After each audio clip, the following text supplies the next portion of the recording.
오늘 하나님의 은혜가 충만히 저와 여러분에게 임하기를 바랍니다.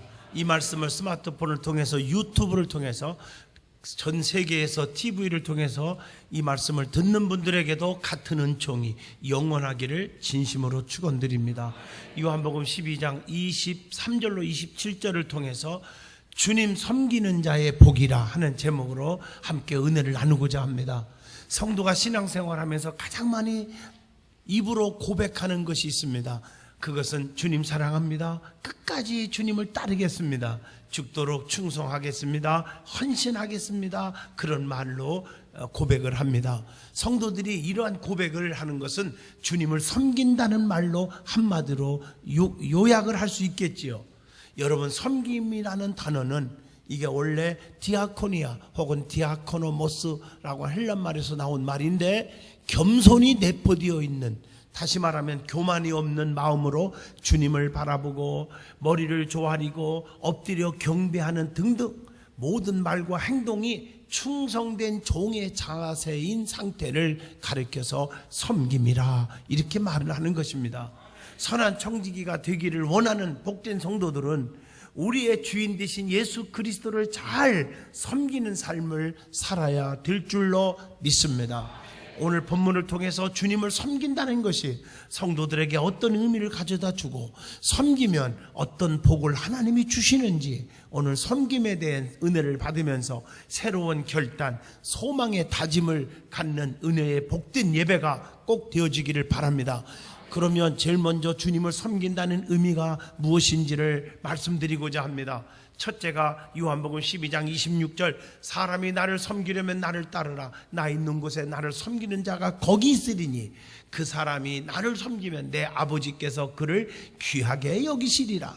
예수님을 따르는 삶을 가리킵니다.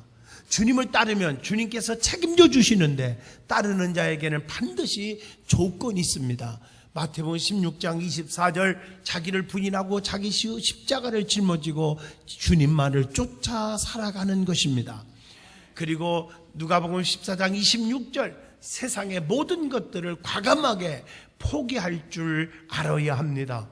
그리고 누가복음 14장 33절, 너희 중에 누구든지 자기의 모든 소유를 버리지 아니하면 능히 내 제자가 되지 못하리라. 분명히 끈꾸매짐이 분명하고요, 버릴 것은 버릴 수 있는 과감성이 있어야 된다는 얘기죠. 본문 26절 봐도 주님의 말씀 안에 거하여야 됩니다. 주님 안에 거하여야 됩니다. 요한복음 8장 31절 말씀 보면, 너희가 내 말에 거하면 참으로 내 제자가 된다. 주님 말씀 안에 거하는 삶을 살아야 합니다. 그러므로 주님을 섬기는 자는 항상 주님을 따르는 생활을 하는 줄로 믿습니다. 두 번째, 본문 24절입니다. 자기 자신을 희생하여야 합니다. 주님을 따르고자 하는 성도는 하나님 미랄처럼 희생할 줄 알아야 돼요. 오늘 본문에 하나님 미랄이 땅에 떨어져 썩어져야 많은 열매를 맺고 그래서요, 썩어야 돼요. 그러기 위해서는 날마다 자신을 쳐서 복종시켜야 되고, 나는 날마다 죽노라. 고린도전서 15장 31절 사도 바울의 고백이 있어져야 할 줄로 믿습니다. 사도 바울의 고백처럼 주님을 따르고 섬기는 성도는 자신의 허영과 고집과 아집, 혈기, 이걸 다 버릴 줄 알아야 돼요. 세 번째, 주님을 따르는 자는 오직 예수님 중심이어야 됩니다. 내 자신이 중심이 되면 절대 안 됩니다. 그래서 히브리서 12장 2절, 믿음의 주여 또 온전케 하시니 예수만 바라보자고 했습니다. 정말 주님만 바라보고 삶을 사는 것이 주님 중심의 삶입니다. 여러분, 주님 중심이 돼야 돼요. 내 중심이 돼서는 안 돼요. 기독교는 다수결의 원칙이 통하는 민주주의라고 말하면 안 됩니다. 이 데모크라시가요, 다수결의 원칙만 하는데, 그것보다는 기독교는 신본주의가 돼야 되고 주님의 뜻대로 모든 초점이 맞춰져야 돼요. 다수결 이것도 물론 중요할 때가 있어요. 그러나 전체를 그렇게 매도하면 안 돼. 큰 사건이 터져요. 성경에 보면 하나님 중심에서 기적이 일어나요. 민수기 14장 26절로 30절 보면, 모세가 가나안 땅을 들어가기 전에 12지파의 각 대표에 따라 한 명씩 해서 12 정탐꾼들을 가나안에 보냈거든요. 그런데 돌아와서 보니까 12명 중에 10명은 부정적인 보고하는 거예요. 우리 가면요 메뚜기 같아서요 다 떼죽음 당해요. 막 겁을 주는 거예요. 실제로 겁나고요. 그렇게 보고를 하는 거야. 그러나 여호수아 칼렙 두 사람은요 똑같은 걸 보았지만 지금까지 하나님의 능력을 체험했거든요. 홍해바다를 가르는 걸 보았거든요. 하늘에서 먹을 걸 내려오는 걸 보았거든요. 그러니까 하나님의 능력이면 아무것도 아니라고 그렇게 긍정적인 보고를 합니다. 그런데 부정적인 보고한 10명과 그 말에 동조한 백성들이 대부분이었어요. 그것들은 한 명도 가나안 땅에 못 들어갔어요. 비극입니다. 그러나 긍정적인 보고를 한 여호수아 칼렙과 그의 후손들만 적과 꿀이 흐르는 가나안 땅에 들어갈 수가 있었습니다. 열왕기하 5장 1절로 14절 보면 문둥병 걸린 나만 장군 보세요. 자신의 신분을 은식한 나머지 교만하여 병낫기를 포기하려고 했지만 주변 인물 즉 함께 수행한 수행원들의 긍정적인 말을 듣고 목욕하는 바람에 깨끗이 난 줄로 믿습니다. 믿음의 소리를 들을 줄 알아야 돼요. 긍정적인 소리에 귀를 기울일 줄 알아야 됩니다. 네 번째, 자기를 낮추는 겸손한 삶을 살아야 합니다. 마태복음 18장 4절 누구든지 이 어린아이와 같이 자기를 낮추는 사람이 천국에서 제일 큰 자니라. 오늘 본문 24절에도 미랄이 되라는 말도 자기를 낮추는 겸손한 자가 되라고 하는 말씀입니다.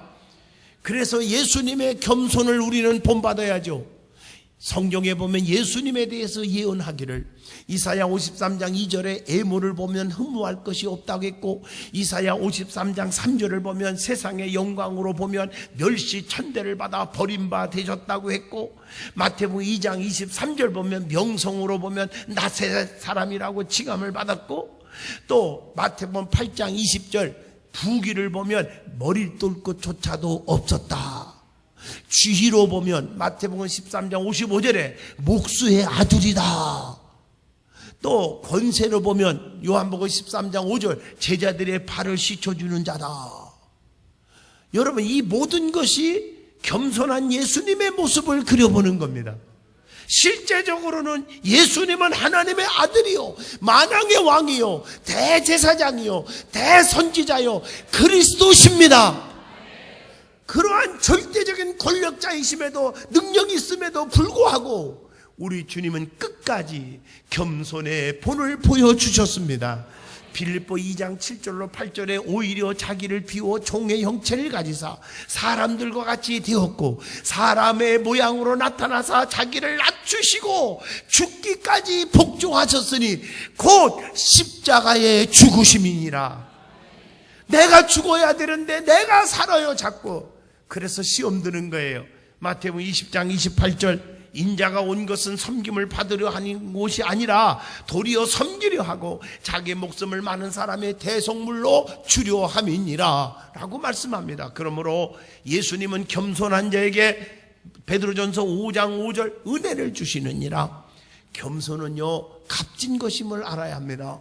겸손은요 존귀의 앞잡이라고 잠언서 15장 33절에 말씀했고, 창세기 40장 8절을 보면 위대하신 신앙인들은 모두 다 겸손했음을 보여주고 있습니다. 하나님께서는 사도 바울의 겸손함을 보시고 고린도전서 15장 8절 더 하나님이 써주셨습니다. 그러므로 교만하여 낮아지게 되고 겸손하면 영예를 얻게 된다고 하는 잠언서 29장 23절을 기억하시기를 바랍니다.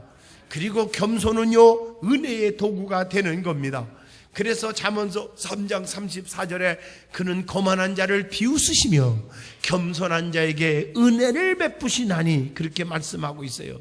그래서 우리는 야고보서 4장 10절 주 앞에서 낮추라 그리하면 주께서 너희를 높여주시리라.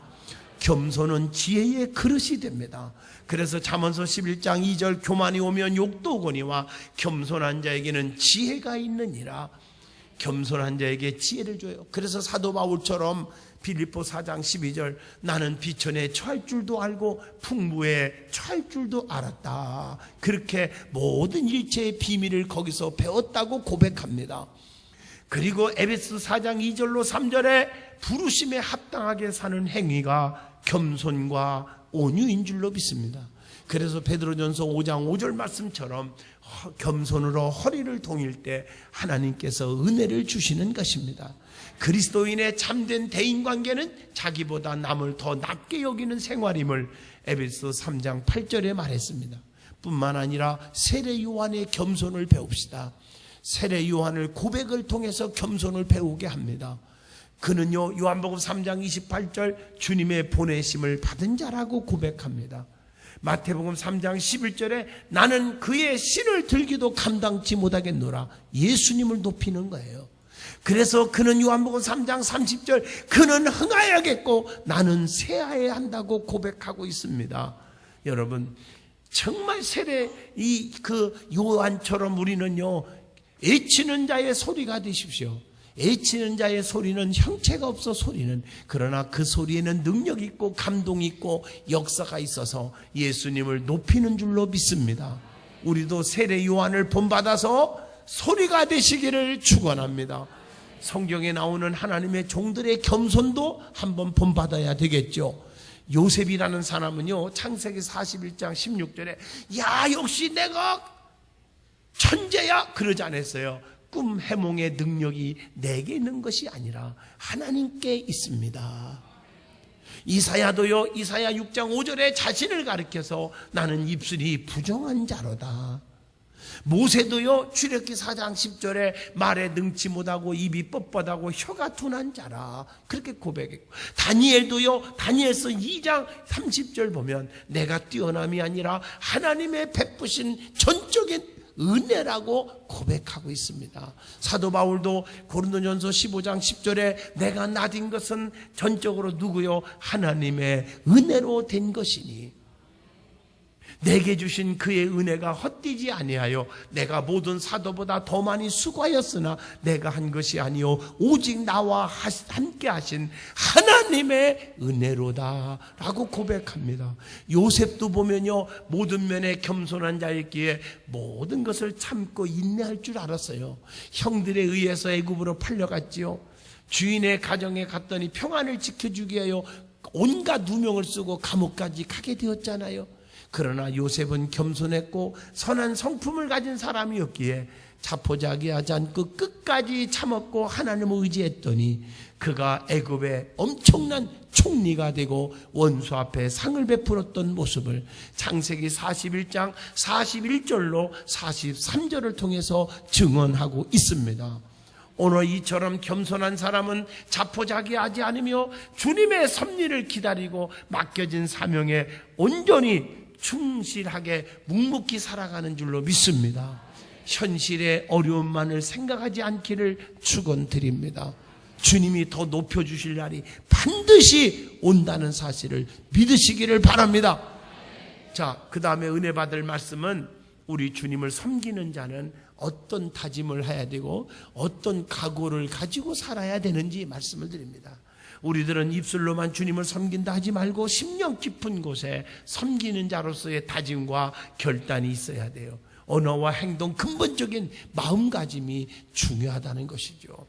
엄청난 복을 많이 받은 분들의 공통점을 찾아보면요, 특별히 우리 하늘나라에 가신 우리 아버님 어머니께서 장장로님 왕권사님, 죄송하지만 우리 10남매를 불러놓고 늘 세뇌 교육시킬 정도로 강조한 게 뭐냐, 차라리 고압선을 만지는 게 낫지 세 가지는 절대 건들지 마라. 첫째, 네가 굶어 죽어도 온전한 11조를 드려라. 온전히 드려라. 두 번째, 주일날은 주님의 날이니까 주일 성수 철저하게 하라. 어디 가지 말고. 세 번째, 주의 종 하나님이 세웠다. 주의 종 가슴에 상처 주지 말아라. 이미 하늘나라에 계신 우리 부모님들의 교훈이었기도 합니다. 나는 그 말씀을 붙잡고 오늘날 여기까지 오게 된 줄로 믿습니다. 성경에 나오는 믿음의 선진들은 다 정말 귀한 다짐이 있었어요. 어떤 다짐이 있었고 각오가 있었나. 야곱이라는 사람은요, 하나님이 주시는 은총을 감당할 수 없는 사람이라고 겸손하게 창세기 32장 10절에 고백한 걸 봅니다. 또 사무엘상 9장 21절 보면 초창기에 사울이 왕으로 쓰임받을 때는요, 자신이요 지극히 12지파 중에 작은 지파의 힘을 말하고 자신이 비천한 존재라고 겸손하게 고백했기 때문에 왕이 될 수가 있었어요. 훗날에 교만하여 버림받았지만 말입니다. 다윗 왕도 자신이 왕이 된 것이 하나님의 전적인 은혜로 되었다고 사무엘하 7장 18절에 고백하고, 솔로몬도요 열왕기상 3장 7절에 보니까 나의 하나님 여호와여, 주께서 종으로 종의 아버지 다윗을 대신하여 왕이 되게 하셨사오나 종은 작은 아이라, 자기를 작은 아이라고 겸손하게 고백을 했습니다. 가버나움의 백부장도 마태복음 8장에 보면 8절에 정말 죽어가는 하인을 살려보려고 주님 앞에 왔는데 주님이 가서 고쳐준다고 그러니까 아닙니다. 우리 집에, 자기 집에 오심을 나는 감당하지 못하겠나이다 라고 겸손하게 고백을 해서 하인을 살려낸 줄로 믿습니다.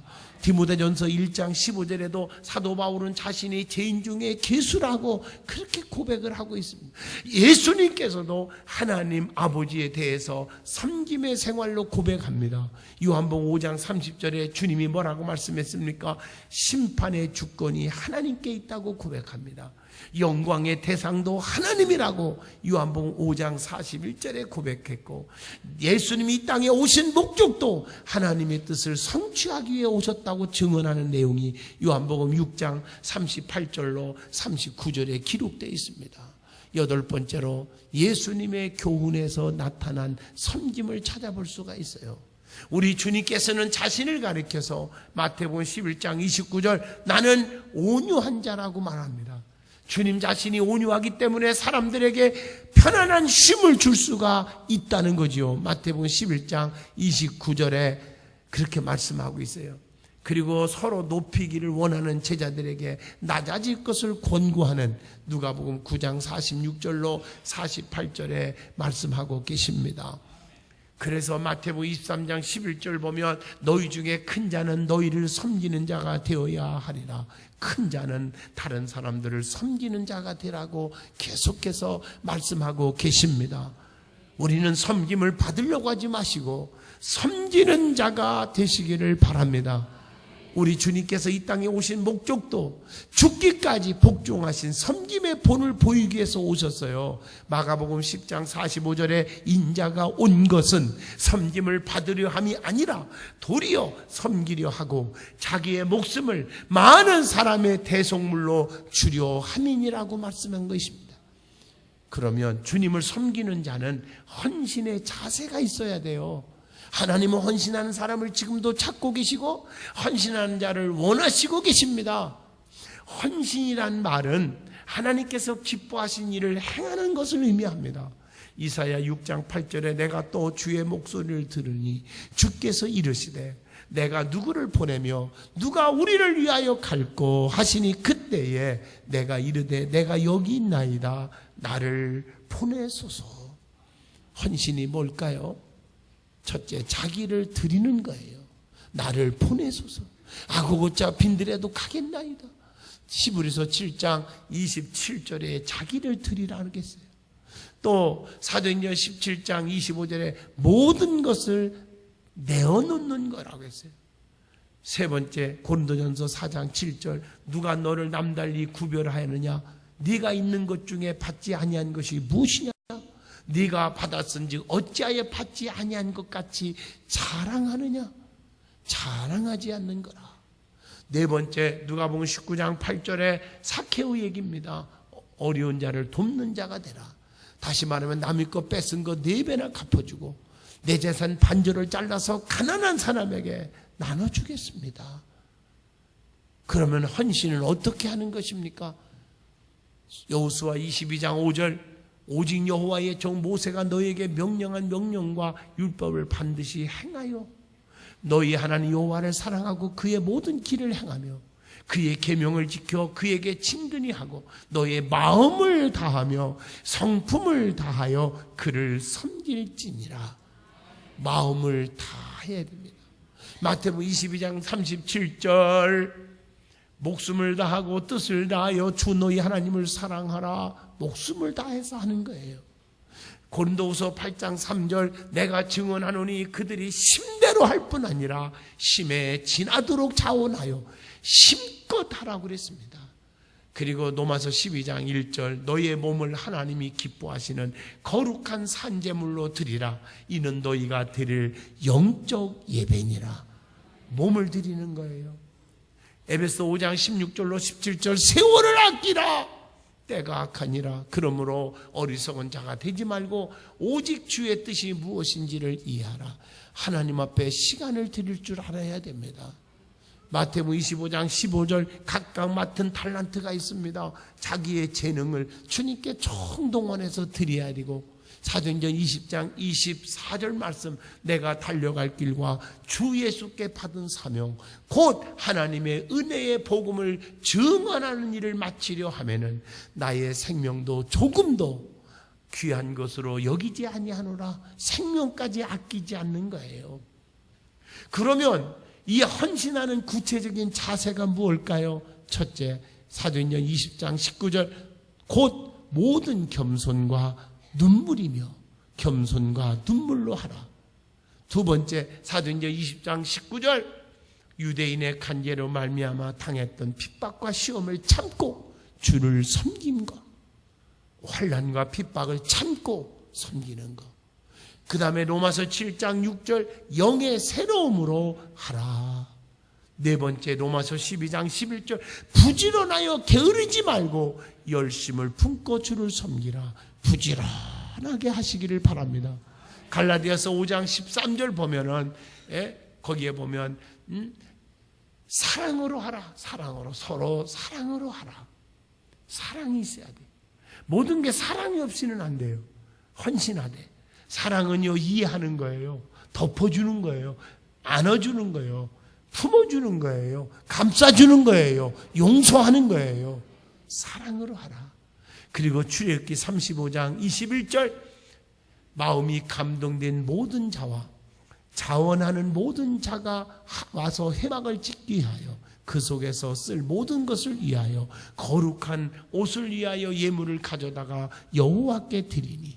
다시 말하면 자원해서 억지로가 아니라 자발적으로 헌신하는 거예요. 여덟 번째, 시편 2편 11절 여호와를 경외함으로 섬기고 떨며 즐거워할지어다. 하나님을 경외하는 마음을 가지고 헌신하시기를 바랍니다. 자, 그러면 주님을 섬기는 자에게 주시는 마지막 상에 대해서 말씀하려고 합니다. 시브루서 11장 6절 상 주시는 자이심을 믿어야 할지니라. 시편 138편 8절 여호와께서 보상해 주시리라. 성경에 보면 시편 126편 울며 씨를 뿌리면 정령 기쁨으로 단을 거두고 돌아오게 하리라. 여러분, 반드시 주님은요 자기를 섬기고 충성하는 자에게 상을 주십니다. 계시록 2장 10절에 내가 죽도록 충성하라. 그리하면 내가 내게 생명의 멸루관을 주리라. 그러면 구체적으로 어떤 상을 주십니까? 오늘 본문을 통해서 한번 보자고요. 진정으로 섬기고 헌신하면 진정으로 주님을 섬기는 자에게 어떤 복을 보장해 주시느냐. 첫째, 오늘 본문 24절입니다. 내가 진실로 진실로 너에게 노르니 한 알의 밀이 땅에 떨어져 죽지 아니하면 한 알 그대로 있고 죽으면, 즉 헌신하면 많은 열매를 맺느니라. 많은 열매를 맺게 해주신다는 거죠. 두 번째, 25절입니다. 자기의 생명을 사랑하는 자는 잃어버릴 것이요 이 세상에서 자기의 생명을 미워하는 자는 영생하도록 보존하리라. 보존해 주시는 축복을 줍니다. 여기서 보존하리라 하는 헬라 원어를 읽어보면요, 이 필락쇠이라고 하는 단어가 있는데, 이 단어는요 자신의 목숨을 돌보지 않고 섬기는 자가 받을 복, 이렇게 나타나져 있습니다. 이 말을 구체적으로 해석하면 파수하다, 그런 뜻이 있습니다. 목자가 양떼를 지키는 것을 의미하잖아요. 누가복음 2장 8절에 하나님께서 노아와 그의 식구들을 지켜주셨던 것을 상기시킵니다. 베드로후서 2장 5절. 그 홍수 속에서도 지켜주잖아요. 파수했다. 그 다음에 뜻은 준행하다, 이런 뜻이 있어요. 누가복음 18장 21절에 여짜오되 이것은 내가 어려서부터 다 지키었나이다. 창세기 22장 18절 보면요, 만민이 천하 만민이 복을 받으리니 이는 네가 나의 말을 준행하였음이니라 하셨다 하니라. 그러므로 주님을 섬기는 자에게는 보존의 복을 주셔서 항상 지켜주시고 보호하시고 인도하시고 축복하시는 은총의 복을 주실 줄로 믿습니다. 세 번째 약속하신 복이 있는데 본문 26절입니다. 사람이 나를 섬기려면 나를 따르라. 나 있는 곳에 나를 섬기는 자도 거기 있으리니 사람이 나를 섬기면 내 아버지께서 그를 귀히 여기시리라. 귀히 여김을 받는 축복이 있습니다. 하나님께서는 택한 백성들을 존귀 여겨 주시잖아요. 그래서 이사야 43장 1절 열방 가운데 지명하여 불렀나니 너는 내 거다. 2절 3절 물 가운데 가도 침몰하지 못하게 하겠고 불꽃 가운데서도 사르지 못하게 하리니 4절 대전하는 네 여호와 하나님이니라. 내가 너를 보배롭고 존귀히 여겨주겠다고 했고, 하나님이 약속이잖아요. 네 번째, 하나님께 사랑을 받게 해준대요. 세상 사람들이 1000만 명이 나를 사랑해 주는 것보다 하나님이 나를 사랑해 주는 게 억만 배 복인 줄로 믿으시기를 바랍니다. 여호와가 나를 위하시면 누구든지 나를 대적할 자 없게 해주시는 하나님이십니다. 다섯 번째, 성령의 인도를 받게 해주십니다. 요한복음 16장 13절 내 멋대로 내 지식으로 내 생각으로 움직이니까 망하는 거죠. 성령님의 인도를 받는 분은요 성공합니다. 여섯 번째, 데살로니가전서 4장 17절 항상 주님과 함께 있게 해주신다. 임마누엘 약속을 해주십니다. 볼지어다 내가 세상 끝까지 너희와 항상 함께 있으리라. 일곱 번째, 마태복음 5장 12절 말씀 기뻐하고 즐거워하라. 하늘에서 너희의 상이 큼이니라. 너희 전에 있던 선지자들도 이같이 박해를 하였느니라. 하나님은 이 땅의 핍박, 환난, 고난 다 겪고 난 자에게는 하나님이 다 위로하시고요, 하나님이 보장해 주실 줄로 믿습니다. 여덟 번째, 누가복음 14장 11절 무릇 자기를 높이는 자는 낮아지고 자기를 낮추는 자는 높아지리라는 말씀처럼 주님이 우리를 높여주실 줄로 믿습니다. 아홉 번째, 누가복음 18장 14절 말씀 천국에서 가장 큰 자로 만들어 주신대요. 열 번째, 잠언서 22장 4절 보면 겸손과 여호와를 경외함의 보상은 네가 겸손하게 헌신하고 하나님을 경외하면 어떤 보장이 있냐? 재물과 영광과 생명이니라. 재물을 주십니다. 영광을 주십니다. 생명을 주십니다. 다 책임져 줘요. 성경의 내용이 다 나오잖아요. 요한 3서 2절 사랑하는 자여 네 영혼이 잘됨과 같이 범사가 잘되고 강건하기를 내가 간구하노라. 우리가 정말 주님 자신이 이 땅에 섬기러 오셨다는 말씀을 기억하세요. 주님을 믿고 따르는 성도들은 주님의 말씀과 행적을 본받아서 주님을 섬기고 이웃을 사랑하는 세상의 본이 되어야 합니다. 주님을 섬기다 보면 세상에서 핍박과 어려움도 당하게 되지만 그 길을 잘 참으면 아버지가 큰 상으로 보상해 주십니다. 기도합니다.